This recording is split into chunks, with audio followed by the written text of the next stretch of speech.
বিশাল এক জ্ঞানের ভাণ্ডার আমার হৃদয়ে। এই জ্ঞান আমি মানুষের কাছে পৌঁছে দিতে চাই, কিন্তু এমন কি আছে যে এত দ্রুত লিখতে পারবে?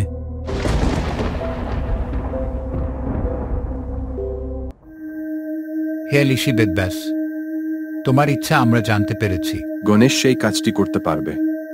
তিনি যেমন বুদ্ধিমান তেমনি দ্রুত লিখতে পারেন।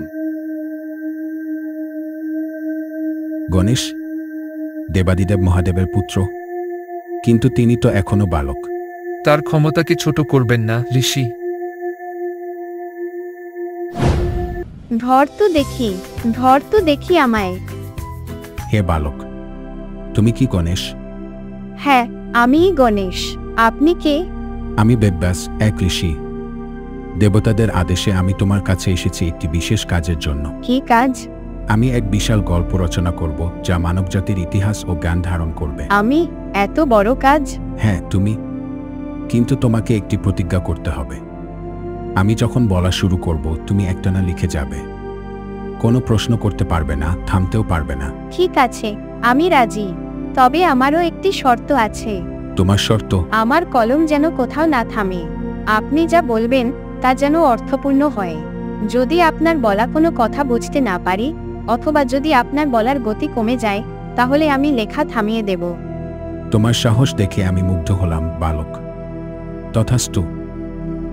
তবে শোনো হে গণেশ, সেই বিশাল কাহিনী শুরু। নারাজনম নমস্কৃত্য নরম চৈব নরোত্তম দেবী সরস্বতী চৈবা তত জয়মুদিরায়েত।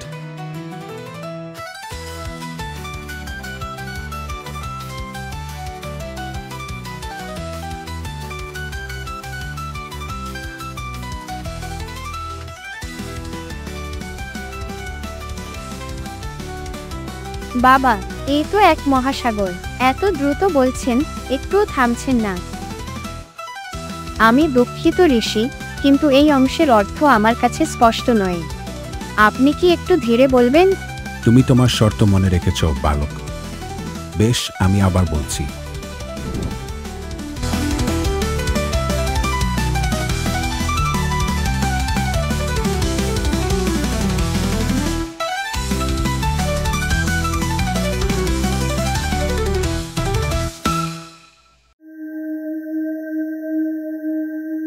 দেখো, জ্ঞানের জন্য কি অসম্ভব কাজ করছে এই দুজন। গণেশের একাগ্রতা এবং বেদব্যাসের জ্ঞান, এই মিলনিত মহাভারত সৃষ্টি করছে। এই কাহিনী যুগ যুগ ধরে মানুষের মনে জ্ঞানের আলো জ্বালিয়ে রাখবে।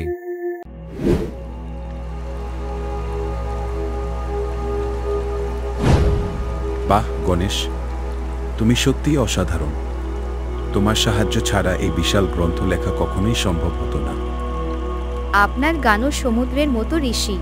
আপনার কথাগুলো লিখে আমি নিজেও অনেক কিছু শিখতে পেরেছি। তুমি শুধু আমার লেখক নও, তুমি এই জ্ঞানের অংশীদারও। তুমি হলে জনগণের নায়ক, গণনায়ক। আজ থেকে তোমার নাম হবে গণনায়ক।